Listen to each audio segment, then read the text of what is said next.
Australia के Sydney शहर के बॉन्डी इलाके में यहूदी पर्व हुनक्का के दौरान हुई भीषण गोलीकांड ने पूरी दुनिया को झकझोर कर रख दिया।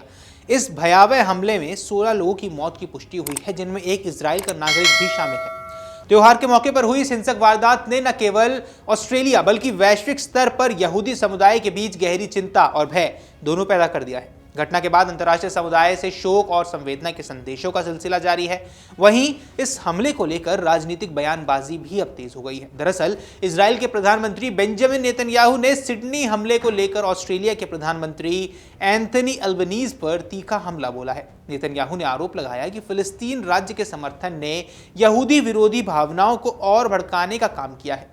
यरूशलेम के जारी एक आधिकारिक बयान में उन्होंने कहा कि उन्होंने पहले ही ऑस्ट्रेलियाई नेतृत्व को आगाह किया था कि फिलिस्तीन राज्य की मांग को समर्थन देना यहूदी विरोधी मानसिकता को बढ़ावा देने जैसा है।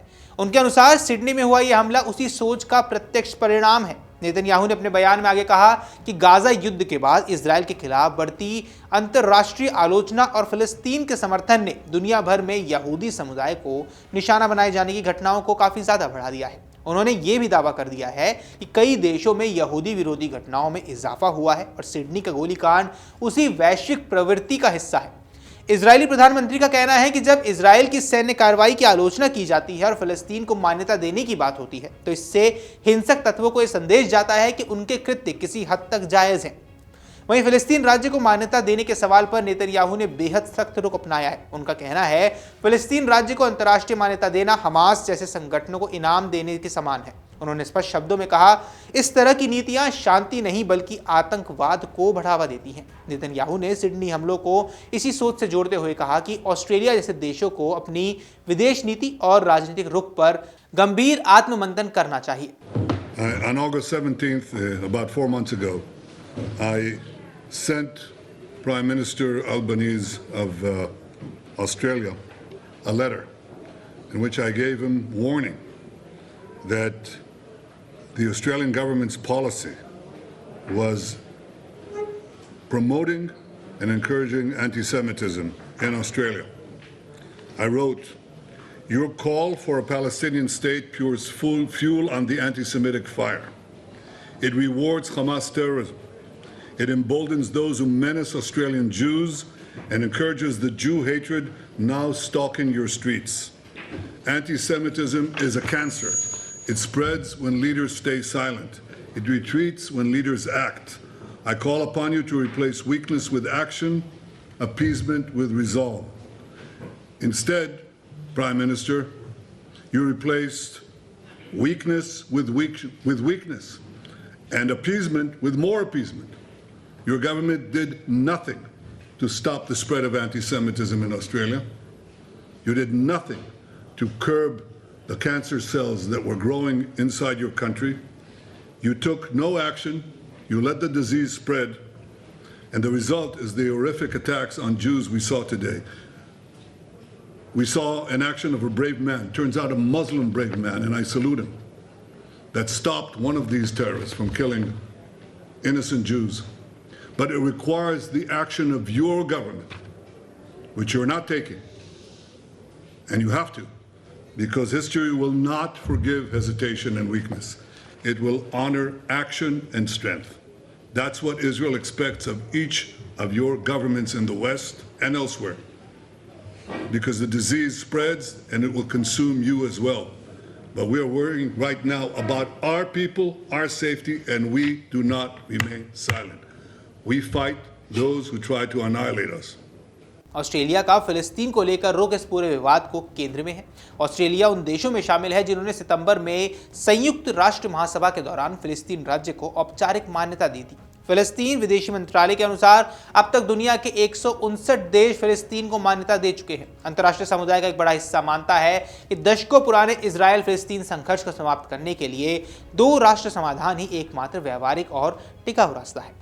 हालांकि नेतन्याहू सरकार इस विचार को पूरी तरह से खारिज करती रही है और इसे इजराइल की सुरक्षा के लिए गंभीर खतरा बताती रही है। सिडनी गोलीकांड को लेकर वैश्विक स्तर पर तीखी प्रतिक्रिया भी सामने आई है। ईरान के विदेश मंत्रालय ने बयान जारी कर कहा कि आतंकवाद और निर्दोष लोगों की हत्या कहीं भी हो, वह किसी भी सूरत में अस्वीकार्य है। अमेरिका के विदेश मंत्री मार्को रूबियो ने भी इस पर बयान दिया। उन्होंने कहा कि यहूदी विरोध के लिए दुनिया में कोई जगह नहीं है और इस तरह की नफरत के खिलाफ एकजुट होकर खड़ा होना जरूरी है।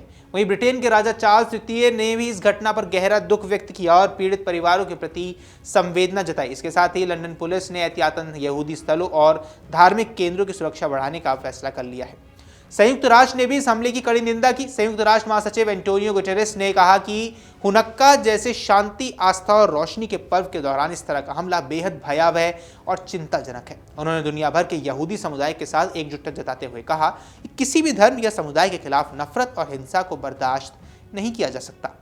वहीं भारत के प्रधानमंत्री नरेंद्र मोदी ने भी इस आतंकी हमले की निंदा करते हुए कहा कि भारत इस दुख की घड़ी में ऑस्ट्रेलिया के लोगों के साथ खड़ा है और आतंकवाद के खिलाफ वैश्विक लड़ाई में एकजुटता जरूरी है। वहीं जर्मनी के चांसलर फ्रेडरिक मर्ज ने इसे लोकतंत्र और साझा मूल्यों पर सीधा हमला बता दिया। ऑस्ट्रेलिया के भीतर इस हमले के बाद यहूदी समुदाय में डर और असुरक्षा का माहौल है। बॉन्डी इलाके के एक चर्च के पादरी ने यह भी बताया है कि गोलीबारी के दौरान कई लोग जान बचाने के लिए चर्च में शरण लेने पहुंचे थे। उन्होंने कहा कि पिछले कुछ समय में इलाके में यहूदी विरोधी ग्राफिटी और नफरत भरे संदेश देखना आम बात हो गई है, जिससे समुदाय के लोगों में भय बढ़ चुका है। विश्व यहूदी कांग्रेस ने इस घटना पर प्रतिक्रिया देते हुए कहा कि कोई भी समुदाय अपने धर्म, आस्था और पहचान को मनाने से डरने को मजबूर नहीं होना चाहिए। अब आपको बता दें, ऑस्ट्रेलियाई सरकार और नेतृत्व ने इस हमले के बाद सख्त रुख अपनाते हुए भरोसा दिलाया है। उन्होंने प्रधानमंत्री एंथनी अल्बनीज ने कहा कि देश नफरत, हिंसा और आतंक के आगे कभी नहीं झुकेगा। उन्होंने दोषियों को जल्द से जल्द न्याय के कटघरे में लाने का आश्वासन दिया और ये भी कहा कि ये हमला ऑस्ट्रेलियाई मूल्यों पर हमला है, जिसे किसी भी कीमत पर सफल नहीं होने दिया जाएगा। सुरक्षा एजेंसियों को अलर्ट पर रखा गया है और यहूदी धार्मिक स्थलों, स्कूलों और सामुदायिक केंद्रों की सुरक्षा को भी बढ़ा दिया गया। कुल मिलाकर सिडनी के बॉन्डी इलाके में यह हुआ गोलीकांड न केवल एक आतंकी घटना है, बल्कि ये वैश्विक राजनीति, धार्मिक असहिष्णुता और बढ़ती नफरत के खतरनाक मेल की भी याद दिलाता है। इस हमले ने एक बार फिर यह सवाल खड़ा कर दिया है कि अंतर्राष्ट्रीय स्तर पर राजनीतिक फैसले और बयानों का समाज पर कितना गहरा असर पड़ता है। दुनिया के सामने अब चुनौती यह है कि वे आतंकवाद, यहूदी विरोध और हर तरह के नफरत के खिलाफ एकजुट होकर ठोस कदम उठाए ताकि भविष्य में ऐसी त्रासदियों को पहले ही रोका जा सके। बाकी आपको जो कुछ भी लगता है हमें कमेंट बॉक्स में अपनी राय जरूर बताएं। फिलहाल के लिए इस वीडियो में इतना ही। नमस्कार।